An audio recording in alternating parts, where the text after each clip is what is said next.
आखिरकार शूर्पणखा कैसे बनी कृष्ण की पत्नी और ये सब कैसे संभव हुआ। कृष्ण भगवान की 8 पत्नियों में कहीं भी शूर्पणखा का नाम नहीं आता। फिर कैसे रामायण काल की शूर्पणखा भगवान श्री कृष्ण के समय काल में उनकी पत्नी बन गई। दरअसल इसका रहस्य जानने से पहले आपको शूर्पणखा की कहानी को समझना होगा। तभी आप समझ पाएंगे कि शूर्पणखा को किस प्रकार भगवान श्री कृष्ण पति रूप में प्राप्त हुए थे, साथ ही क्यों श्री कृष्ण ने शूर्पणखा को अपनी पत्नी बनने का सौभाग्य दिया था। हम शूर्पणखा को रामायण की एक राक्षसी के रूप में जानते हैं, जो अपने सभी भाइयों व कुल के विनाश का कारण बनी। उसी के कारण रावण ने माता सीता का अपहरण किया व राम रावण का युद्ध हुआ।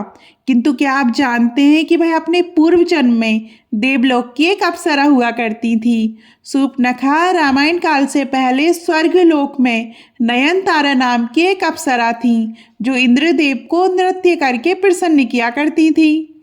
एक दिन इंद्रदेव ने उनसे प्रसन्न होकर उसे धरती पर वज्रा नामक एक ऋषि की तपस्या को भंग करने के लिए भेजा। नयनतारा ने ऋषि की तपस्या तो भंग कर दी, लेकिन क्रोधवश ऋषि ने उसे राक्षस कुल में जन्म लेने का श्राप दे डाला। इसी के बाद वह रावण की बहन शूर्पणखा के रूप में जन्मी थी। आइए जानते हैं उसके बाद क्या हुआ। ब्रह्म वैवर्त पुराण के अनुसार शूर्पणखा अपने भाई रावण की मृत्यु के बाद लंका व नए राजा व अपने भाई विभीषण के साथ रहीं, लेकिन कुछ समय पश्चात वह राजस्थान के पुष्कर में चली गईं। वहां जाकर उसने भगवान शिव की 10,000 वर्षों तक कठोर तपस्या की। भगवान शिव ने उसकी तपस्या से प्रसन्न होकर उसे दर्शन दिए व वर मांगने को कहा।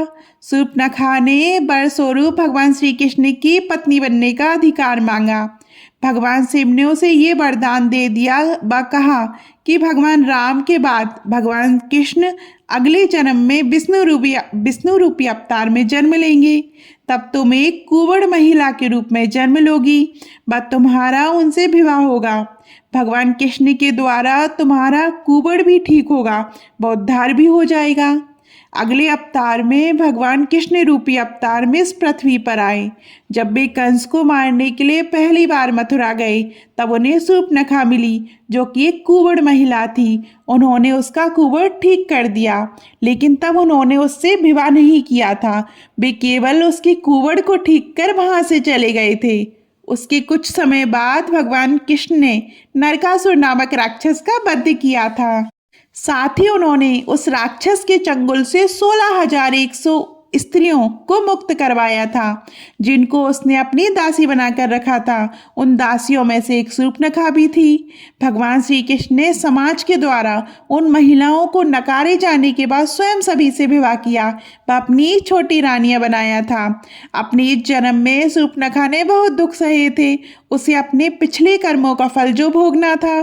पहले तो वह अपने जन्म से कुंवर बनी रही।